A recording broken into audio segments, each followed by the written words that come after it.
Hello, everyone. Welcome back to my channel. My name is Mireille Nicole, and I am so excited to have Heather Tucker with me today to talk all about physical intimacy in our relationship. So without further ado, I'm going to ask Heather to tell us a bit about herself, what she does, and what led her down the path that she's on. Oh, thank you so much. It's so good to be here with everybody. So, yes, my name is Heather Tucker, and I am a sex coach for women entrepreneurs. And so, like me, maybe you are at a 9 to 5 or you are an entrepreneur and you find yourself being tired or just run down. You put everyone else ahead of you, your clients, your family, and there just doesn't seem to be enough time for pleasure, for yourself and for your partner. And so my goal is to help you to bring pleasure back in, because when we have more pleasure in our life, I swear to you, everything else in life falls in place. You are more aligned. There's more money that comes in. There's more friendships, business partnerships. It all just flows. And so that is me. I've been doing this for about 8 years. And I started after my husband and I overcame a 12-year period of sexlessness within our marriage. So it was a very dark, very lonely, very, very hard time for me. And I just don't want other people to sit in that with that frustration and that loneliness and rejection and abandonment and all the things that can come with that. A long period like I did. I'd like to help people shortcut that process, and even to help them avoid ever getting into a sexless period within the relationship. So I'm curious if you're open to sharing with us a little bit what led to either you or whoever or whatever it was, right, that turned the situation around. What was the catalyst to fix this situation, so to speak, in terms of the the lack of physical intimacy in your relationship? What had to happen for you to say, okay, this is enough. I'm not going to tolerate this in my love life anymore. What happened there? Can you expand a bit on that? Oh my God, yes. I love this question. I actually had to stop blaming my husband, which was really hard because I was the one that wanted sex. So why was I the problem?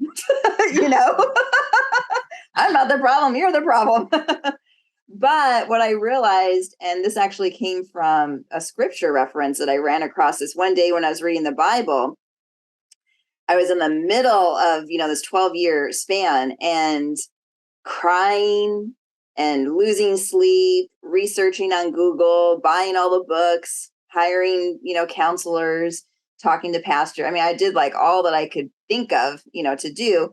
And this one day I was reading my Bible and God pointed out this verse that says, it's better to live on a rooftop of a house than with a woman who nags. And when I read that, I was like, I literally felt like God spiritually slapped me because I was bringing up, why aren't we having sex? What is going on? And, I'm a talker. So I don't mind sharing my feelings and talking about what's happening and all of that. Like, I'm very open and free with everyone that I come across.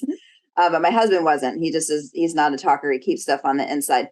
So that 12 years, I was bugging him, and I knew it. I felt it in my spirit, but I didn't listen to those promptings that can come when you're like, you've already talked about this enough, kind of feeling that, I didn't listen for 12 years. I kept pushing and I kept pushing.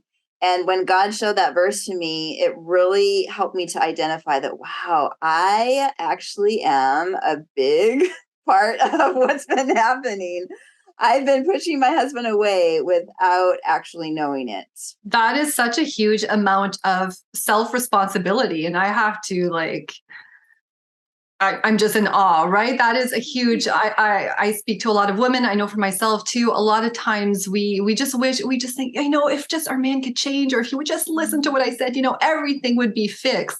But when we turn inward and we really start examining the relationship, even from our perspective and our beliefs and our actions, we have so much power to turn things around. So I'm so happy that you shared that with us. And I mean, you're just living proof, right? You're an expander just for us to see see that it is possible. And, I'm curious to know what your thoughts are on in terms of what do you think leads this to happen in the relationship, right? What do you think leads to periods of lack of physical intimacy? Like I talk to women who experience that, right? They reach out and they're like, I'm just not feeling it, or, we're not doing it as much, or it doesn't feel the same. Like, what do you think are some of the factors that lead to this happening in our love lives? There's a lot. It really is. It's not just a one thing. It's very individualized. So when I now work with clients and they come to me in the same situation, whether it's the woman not wanting the sex or the man not wanting sex, I have to ask a lot of questions to figure out where the situation started, because there's a lot that actually will go on within the relationship before the sex actually stops. And normally it's something that has been happening for years before the sex stops. So you might actually find that you're still having sex, but you have other marriage problems or other relationship problems, and they're festering. And maybe it's for the man or the woman. It could be festering, and it just festers. And if it's not dealt with very, very quickly, resentment can come up. And a lot of times that is a division wall that goes up in between, intimacy. And very quickly, before you know it, you can end up being roommates, and all you're talking about is the kids and money, and all that. And you have nothing, and all the intimacy, everything, not just sex, but like even snuggles, holding hands, kissing, like you don't even sit by each other on the couch. I mean, it just very quickly goes away. Yeah, I'm so glad really you brought that up, because there is a huge ripple effect. And oftentimes, it can be interconnected, right? The other things that are happening, even the other types of intimacy in your relationship, it all kind of plays into one another. So it's not always just a simple, fix of just focusing on that aspect. You got to look at the bigger picture. So yeah, I think that makes so much sense too. Oh yeah. You got to look at childhood. You got to look at traumas, triggers. You got to look at like everything. There's so much that goes into that. Yeah, absolutely. And I'm just wondering, in your opinion, what does a healthy sex life look like? What does a healthy, relationship with physical intimacy in its ideal state? What does that look like? For me or for everyone else? Well, that's the way you ask the question kind of, leads, kind for of me, I would implies, be, 3 times a day. Okay. Yeah, I realize there's a certain amount of individualism, right? In terms of like everyone's there is. be different. Are there certain key elements though, or certain key, how do you say, certain things that you would look for to say, okay. Yes. Well, one, I'm hoping that this conversation can start to come up in premarital, like before someone actually gets into marriage, because this part is missing. And, what your expectation is around frequency most of the time is not even brought up inside, counseling or even in books. Like there really isn't a lot that goes into that. So you can go into a marriage thinking, man, I'm going to have sex every day. The man might be, I'm having sex every day. And then the lady's like, oh, I could be good with like once a month, and so then you get mismatched libidos, which isn't fun, because, then one partner is super frustrated. So really just having that conversation. So whether you're dating in a committed relationship, whether you're married, it's never too late and it's never too early to have this kind of conversation around frequency. Like what, and then just, what does I'll ask you, Marielle, what does a healthy frequency sex life look like to you? Your answer is going to be totally different than mine. Yeah. So yeah, absolutely. I would ask that to anyone. What does that look like to you? What does that? And then you ask your partner, what does that look like for you? Okay, so if we're way across over here, let's see how we can figure out a way to like compromise. So then we can kind of have a happy medium. So no one is feeling left out, or no one's feeling abandoned, Do you feel there are also seasons when it comes to this, like certain periods of time, Oh either yeah. in your relationship or even throughout the year, where things Yeah. might vary, and Yeah. sometimes if that's a little bit different than what you're used to, some of Yes. us might start to be worried or what's going on, but could it be that are there seasons? Are there things to Yes. consider? Yes. There's definitely seasons. Yes, there are seasons. And I think, if we can start to tell ourselves that it's okay, like periods of, sexlessness is normal within a healthy relationship. It doesn't mean he doesn't love you or she doesn't love you or that the relationship has to be over.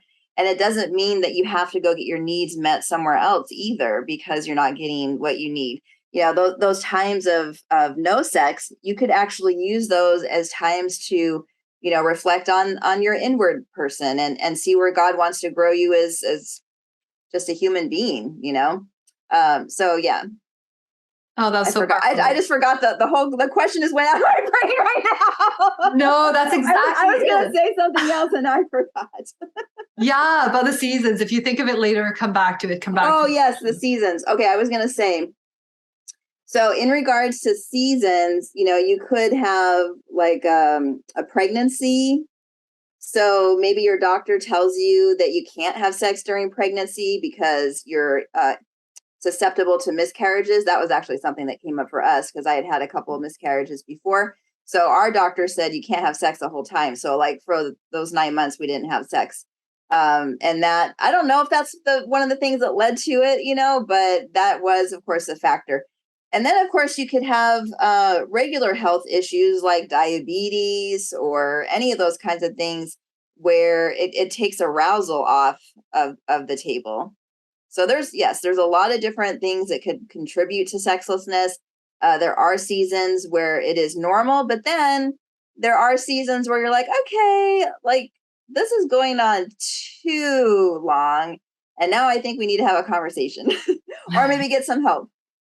Yeah. So, and for those moments, would you say it's kind of like you were just saying right now, you would get, a feeling of some sort, or is there some sort of indication where it's like, okay, we're kind of crossing over from the season into the sexlessness? Mm-hmm. Yeah. And again, this is individualized. So every person's going to be different because you might have an asexual person that is totally fine with no sex. They're literally they don't need it. Right. But having very open dialogue all the time within your relationship around sex is really important. So we actually like to have just meetups where we're just talking about it. We might not actually do it at that time, but we actually check in with each other every couple of weeks and just see how we're feeling. How do we feel about our marriage? Do you think like anything needs to change? Am I meeting all your needs? Not just in the bedroom, but other places. So we actually check in at least every couple of weeks, maybe once a month at the most. And if we notice that sex has kind of been, not as often, then we'll have a conversation and we'll say what needs to be said, and then we'll open ourselves back up, to coming together again. That's so great. And yeah, sometimes like we get busy too, right? Like sometimes, you don't even see the time go by. So having these check-in moments is such a great idea to, make sure that you are, addressing it before too much time goes by and you get into Yeah. that phase where you start worrying about it or it becomes an issue, right? So one thing I wanted to kind of go back on, and you had mentioned, having these conversations even at the beginning of your relationship, before marriage, whatnot. Um, do you believe that it's possible to kindle a flame that maybe wasn't there so much in the beginning of the relationship, right? Sometimes people, they marry their best friend or whatnot. And then, later on in life, they're wondering or they're thinking, okay, what about this? Some people have the very fiery, passionate beginning to the relationship. Other Mm-hmm. people, like I said, it can start off as a friendship. There's something more slow and gradual. Is there a way to really pick up the flame later on in the relationship? Oh yeah, most definitely. Yeah, as a matter of fact, a huge part of my work is how to spice things up. I actually have several things that I help couples with in that way, and sometimes it's just we need to take time to relax and get in tune with our body, and just breathe into our body and just ask what's happening, inside there. Yeah. Before we could even open ourselves up to sex again. But Yeah. even if you're not sexless, I mean, you could be having sex every day, but maybe it's freaking boring. You have little fantasies up here. You're like, man, that would be so cool to be able to bring into my relationship to, to spice it up. But man, I'm so embarrassed. We never really had a conversation about this. And what if my spouse thinks I'm weird or like slutty or something, So those types of thoughts can keep us from even having a conversation. But I promise you, if you have fantasies, he has fantasies. And, talking about them, man, that just really opens up the floodgate to really helping you guys to spice it up. It gets incredible when you guys have, more conversations about it. I love it. That's great. Just the fact that you said if you have fantasies about something, he probably has fantasies about something, right? So just that, just knowing that, having that mindset can be a powerful, opener to a conversation about this. So actually, I have two things I want to ask you before we start wrapping this up. And the first thing relates to how do you encourage women, or how do you suggest they approach this kind of conversation if they've never had a conversation like this with their husband before in their relationship? Is there a particular way they should approach it? Because some people might be very nervous to do it. They might not know how to go about it. They're not sure how well it will be received. Do you have any tips? For us? Yes, you need to work with me. that actually is a big part of my work, and I keep a couple accountable as well. So they actually send me their screenshots of the conversation that they're having, either if it's on text, and then I have them take a video of them having the conversations because I want to see.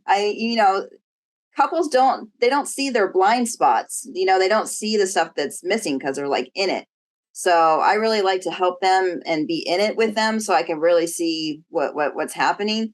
One of the things, though, I will give to you is, and this is for a woman, if you're married to a man or in a relationship with a man. So you have to remember, a man, the way that God created a man is to be one track minded. And then for a female, we're able to handle a lot of different things at one time and can do a lot of different things at one time very well. That's a gift that God gave us. It's also a gift for a man to be one track minded, because then that one thing that he's really focused on at that time, he's giving all his energy and effort to. And if it's in the bedroom, then he's all in it to please you, right? So if you want to have a conversation with him, you have to look for the best time to actually talk to him. Because if he is, looking at his phone, or if he's on the computer, or if he's watching something on TV, or if he's doing something with the kids, or if he's cooking or working on the car, garage stuff, whatever he's doing, that would not be a good time. He will not remember the conversation. You might think he's engaged because he might be going, and he might even be answering you, but he literally is not going to remember that conversation. So you have to find a time and place that will work where he's just like, listening to you and looking at you. So if he's busy, say, hey, like, I really would love to talk, to you about something. And then the second thing you got to say after that is, don't worry, you're not in trouble. You have to add that in whenever you talk to a man, because there's still a little boy in him and he still has that fear of his mom, going to punish him. Okay. So, hey, I'd love to talk with you about something. Don't worry, you're not in trouble. And then is now a good time, or would you like us to set up a time later and we can come back and address it? He's probably going to say, what is it? And then you can say, hey, I've been thinking about our sex life. I have a couple ideas that I would like, to spice things up. So when you're ready, we can talk about it. No rush, no biggie, but I would love to have this conversation if you're open to it. He's going to be open to it. It just really depends on how you approach it. You never want to start a conversation with what's not working. Just like any conversation, you want to make sure that you compliment. You point out everything that you love about him and what he's doing right and how he pleases you. But I've kind of been thinking about spicing it up. I've seen this thing on TV, or I talked to a friend and her and her husband do this thing. And, so make it really light and fun, non-threatening, non-judgy, so that your man can open up and be vulnerable with you. That's so great. Yeah. And even just going back earlier to what you were saying, even about having your, the people you work with, the couples you work with, videotape them, right? Because like you said, we have these blind spots and it's hard, like we can't see our own nonverbal. And even sometimes we're just so wrapped up in the conversation or what we want to say, or even our emotions are still built up a little bit where it's hard to even notice his nonverbal. So I feel like that's such a powerful exercise you lead them through. And even when it comes to the conversation, I love that approach and the timing. The timing is so huge to these conversations we have with our husband. The kind of asking permission, telling him, he's not in trouble. Those are such great tools to any conversation too, also, right? Like not even just in the bedroom, but a lot of those elements are good reminders just in general. So if I can ask you one last tip, well, I shouldn't say one last tip. I'm going to just bring up a post that you had done a post recently about, I forget if it was 3 different ways to rekindle the flame. You had posted a few little different tips in terms of how to kind of set the mood again, spice things up again. Can you share maybe 1 or 2 of those? I'm like trying to remember that post. After I post stuff, I tend to like put it out. I'm the same way, actually. Do you have it? Do you have it with you? I don't actually have it. Let me see if I can. 3 tips. Well, you know what? I'll just go off the cuff. It might be different from the post, but here's what I would give to someone that asked that. So I would say to spice it up. So I would say to look inward first and see what type of things arouse you, get you excited. That might even take some work though, because if you've been in other relationships and they kind of like gave you a hard time for liking certain things, this might actually take some work of you journaling and really getting down to like the core of you and who God made you to be in the beginning, to figure out what pleases you and what kind of things that, turns you on. So I would say figure that out first and then go and share it with your spouse.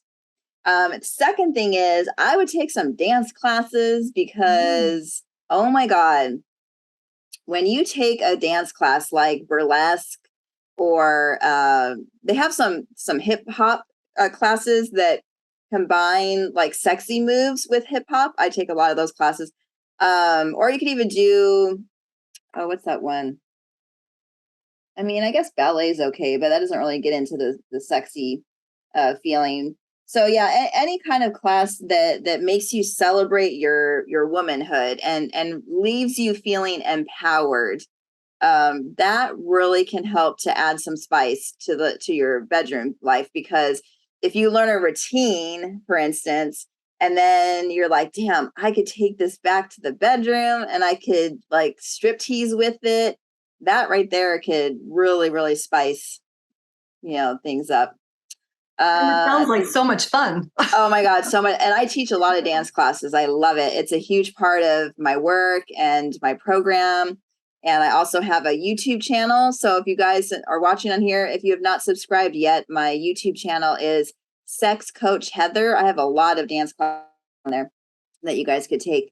And then I would say the third tip to spicing things up is figuring out like a way where you're not doing it in the same room. So if you always do it in the bedroom, like open yourself up to the laundry room or the pantry. Ooh, the pantry could be hot as the food falling on you, as long as it's not cans. Or like going in the car, driving in the car somewhere, or, parking and then walking somewhere in like nature, that could be fun. So there's a lot of things that you could do. It just really depends on what floats your boat. And for everyone, that's going to be different.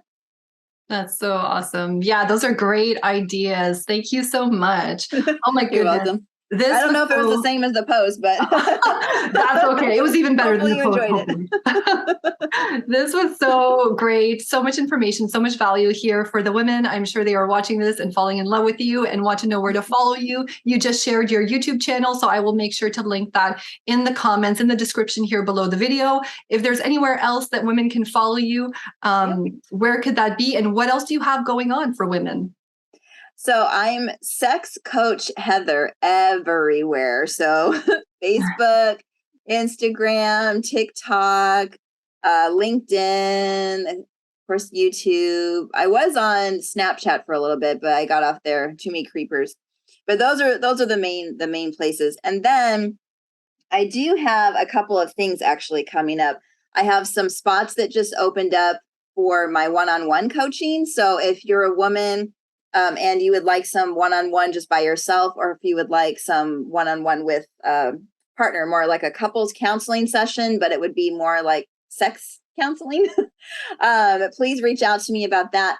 And then I also have my group coaching program, Sexify Her, which is geared towards helping women to avoid and overcome sexlessness. So that program is specifically for a sexlessness, type of situation. Great. Thank you so much for sharing that. And thank you so much for coming on. It was a great conversation.